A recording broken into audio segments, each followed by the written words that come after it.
Таинственный призрак 20 века. Загадочная история неуловимого похитителя жизни.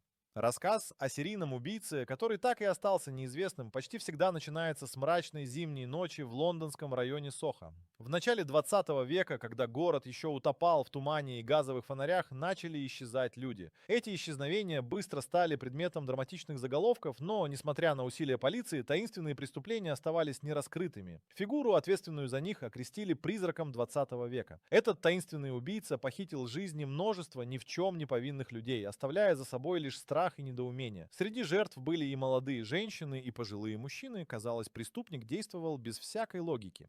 Никто даже не мог предполагать, кто может стоять за этими ужасными деяниями, ведь он никогда не оставлял ни малейшего следа, который мог бы навести следователей на его след. Слухи и домыслы множились. Кто-то говорил о маниакальной мести, другие предполагали, что это дело рук целой банды, специализирующейся на ритуальных убийствах. Каждый новый случай лишь добавлял масла в огонь, пока страх не окутал весь город, а газеты не стали писать об этом ежедневно. Столица Англии дрожала, и, несмотря на тщательные расследования, призрак продолжал оставаться неуловимым. Спустя годы неопределенности и ужаса, когда память о тех событиях постепенно начала стираться, люди все еще задаются вопросами. Кто был этим мистическим маньяком? Почему ему удавалось так искусно скрывать свои следы? Может ли быть, что мы упустили какую-то важную деталь, которая могла бы пролить свет на его личность? С каждым новым вопросом, который возникал, история становилась все более запутанной, словно лабиринт, из которого нет выхода. Однако, за его деяниями остались улики, ключи к разгадке, которые только и ждут своего часа. Шокирующие улики, следы, оставленные на местах преступлений. Первое, что бросается в глаза на местах преступлений призрака 20 века, это пугающая чистота. Кровавые следы не приводят ни к одной двери, ни к одной улице. Складывается ощущение, что этот убийца передвигался словно дух, не оставляя за собой ничего материального. Более того, ни одна улика, пригодная для судебного анализа, не была обнаружена. Это настораживало следователей, ведь в эпоху, когда экспертизы уже набирали силу, отсутствие даже единственной волосинки или отпечатка стало настоящей загадкой. Однако была одна странная деталь. На месте каждого происшествия находили небольшой металлический брелок. На нем не было никаких опознавательных знаков или надписей, но он всегда лежал рядом с телом жертвы, как издевка над неспособностью расследования. Этот брелок не давал покоя следователям, которые пытались выяснить его значение. Было ли это случайностью или же убийца хотел оставлять свой автограф?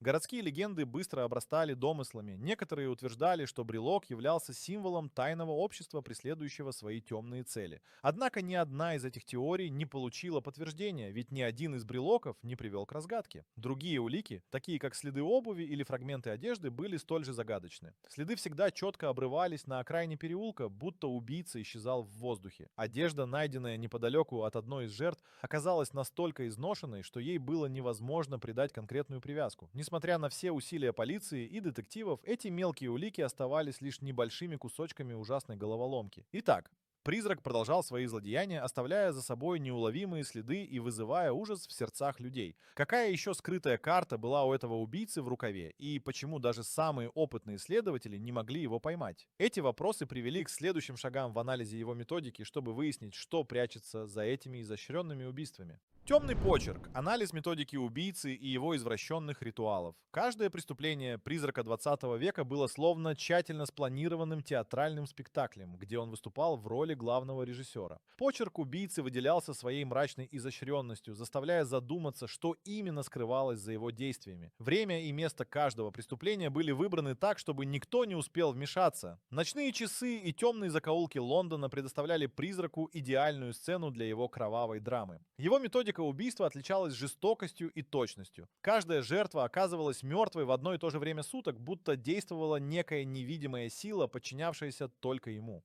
Странным было то, как он оставлял свои жертвы. Всегда в определенной позе, с выверенной геометрией, будто значимость имела даже направление взгляда. Этот маньяк никогда не использовал одно и то же оружие. Задушенные, зарезанные или утопленные, жертвы призрака всегда погибали разными способами. Это создавало у следователей ощущение, что перед ними несколько преступников.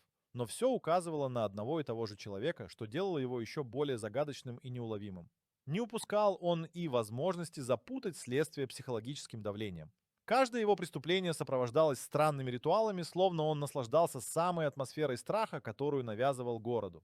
Например, свечи, оставленные на местах преступлений, были расставлены по определенной схеме, которую никто не мог расшифровать. Эти свечи сгорали дотла, оставляя лишь маслянистые пятна, единственные следы, которые казались не случайными. Вместе с жуткими убийствами призрак оставлял за собой вопрос, кто же он такой и какой цели добивался? Зачем ему вся эта игра с полицией и обществом? Эти детали создавали тревожное ощущение неясности и недосказанности, словно убийца продолжал наблюдать за миром, спрятавшись в тенях прошлого. Но впереди было еще больше ужасов, которые ожидали своего раскрытия. Тайные жертвы. Кто эти люди и почему они стали целью маньяка? Жертвы призрака 20 века не имели ничего общего друг с другом, кроме их трагической судьбы. Они не были связаны ни по возрасту, ни по социальному статусу. Молодые женщины, пожилые мужчины, безработные и уважаемые граждане, казалось, убийца выбирал их случайным образом. Но правда ли это была случайность или за этим скрывалась более мрачная логика? Одним из ярких примеров этих таинственных жертв стала Анна Картер, 26-летняя официантка из небольшой кафешки в Сохо. Она была найдена на темной улочке всего в нескольких кварталах от своего рабочего места. Анна не имела врагов, ее жизнь была столь же простой, сколь и непримечательной. Однако призрак выбрал ее, как и десятки других. Еще одной жертвой стал мистер Джонатан Брукс, почтенный старец, известный в своем районе своей благотворительностью и добротой. Его внезапное исчезновение и последующее обнаружение тела шокировало соседей. Для многих его смерть стала символом того, что никто не застрахован от ужасов, которые несся с собой этот маньяк. Некоторые пытались вывести связи между жертвами, исследовать их прошлое и окружение, но находили лишь разрозненные фрагменты. Однако писатель Джеральд Томпсон, изучавший эти дела, выдвинул гипотезу. Убийца мог выбирать их по нежеланию общества замечать их отсутствие. Возможно, это был его способ показать, насколько хрупким и равнодушным может быть общество. Эти убийства вызвали волну страха, и люди задумывались, кто станет следующей жертвой. Маньяк действовал так, будто хотел показать миру, насколько крепко он держит всех в своих цепких лапах. Время шло, и с каждым преступлением список его жертв расширялся, но улики так и не вели к его разоблачению. Какие еще тайны хранятся вокруг этих трагических судеб, и сможет ли кто-то их раскрыть? Ужасающие свидетельства, что вспоминают те, кому удалось выжить, выжившие после встречи с призраком 20 века, были немногочисленны и так же загадочны, как и сам убийца. Их рассказы только усугубляли мрак и мистику вокруг этой фигуры. Одним из таких людей был Гарри Питерс, простой портной, который однажды поздним вечером возвращался домой. Он вспоминает, как тени на него сгустились, и в какой-то момент его охватила пугающая тишина. Вместо того, чтобы стать очередной жертвой, он неожиданно услышал тихий свист, как будто кто-то или что-то предупреждало его об опасности. Этот звук остановил его на мгновение, и именно это мгновение спасло ему жизнь. Гарри отчаянно пытался вспомнить хоть какие-то детали нападавшего, но в его памяти оставалась лишь смутная фигура в плаще. Другим свидетелем стала молодая девушка, имя которой предпочли не разглашать.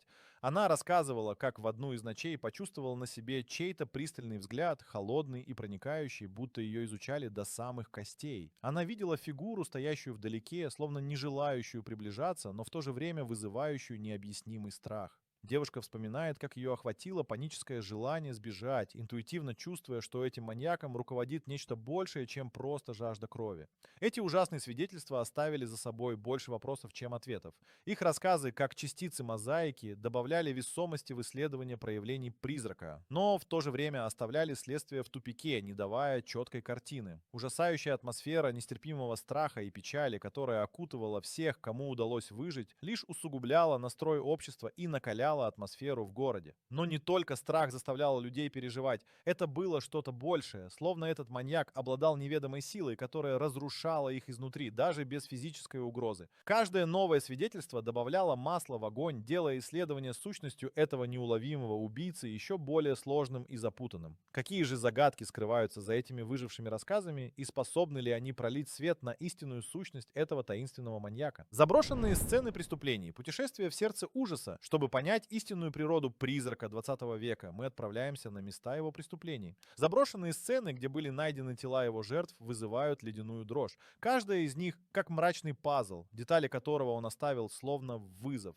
Эти зловещие места, покрытые паутиной и забытые временем, сейчас представляют собой лишь пустые оболочки, но когда-то здесь разыгрывались настоящие трагедии. Отправимся в один из переулков Сохо, где Анна Картер была последней жертвой. Это место, казалось, специально выбиралось для создания ужасной атмосферы. Узкие улочки, не освещенные светом, были идеальными для скрытного и бесшумного преступления. Под ногами хрустят осколки стекла, и в воздухе витает запах затхлости, перемешанный с отголосками прошлого. Здесь, среди теней, убийца словно растворялся в ночной мгле. Этот переулок далеко не единственный. Заброшенная пристань, где тело мистера Джонатана Брукса было обнаружено, вызывает не меньшее волнение. Жуткий вид тех мест, где он нашел свою смерть, был сценой брутального ухода из жизни. Захаженные суда с ржавыми бортами и тихая вода оказались свидетелями того, как призрак повторял свой ритуал. Прогуливаясь по этим местам, становится ясно, что здесь время застыло. Мелкие детали, такие как лужи дождевой воды, отражают свет луны, словно напоминая о том, что здесь когда-то были разыграны жестокие акты. Эти сцены преступлений, забытые большинством, таят в себе зловещие секреты. Они — немые свидетели, которые хранят следы того, чего мы так долго пытаемся понять. Возможно, именно здесь, среди заброшенных уголков города, кроется ключ к разгадке личности того, кто так искусно скрывался от правосудия. Загадки, которым нет ответа, почему следствие зашло в тупик. Следствие, вглядываясь в каждую улику, пыталось распутать клубок загадок, оставленных призраком 20 века.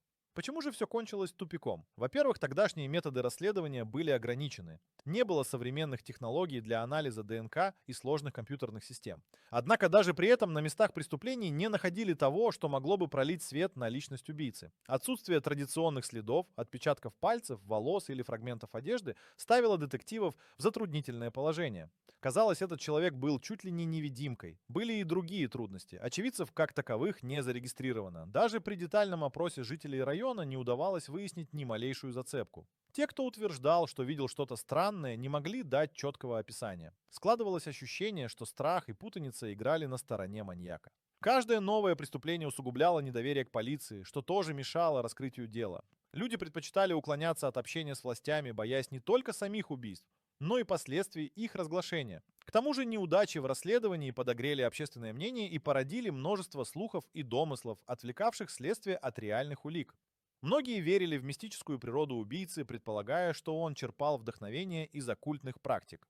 Такой рой информации служил лишь отвлекающим маневром, запутывая следователей еще больше. Но что самое странное, несмотря на остановку дела, убийства прекратились так же внезапно, как и начались. Это оставило чувство незавершенности и множество догадок, но ни одного точного ответа. Почему убийца исчез, не оставив следа? Была ли это сознательная игра или произошло что-то, что остановило его? Эти вопросы висят в воздухе, в то время как само дело призрака так и осталось непостижимым, словно его заслонили вековые тени. Неуловимая тень прошлого. Кто стоит за этими жестокими преступлениями и почему? И вот мы подошли к самому главному вопросу. Кто же стоял за этими жестокими преступлениями и почему они так и остались нераскрытыми? Несмотря на отсутствие явных улик, было несколько теорий, которые следователи и эксперты пытались исследовать. Одна из наиболее популярных.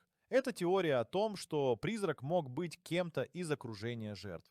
Возможно, убийца был настолько близок к своим целям, что ему удавалось оставаться незаметным, что делало его действия еще более зловещими. Существует также версия, что маньяк принадлежал к тайной организации, а его преступления могли быть частью какого-то ритуального обряда. Эти предположения основывались на странных символах, найденных рядом с телами, и уникальной манере их расположения, напоминающей оккультную символику. Однако ни одна из версий не была подтверждена, и каждая из них оставалась лишь догадкой.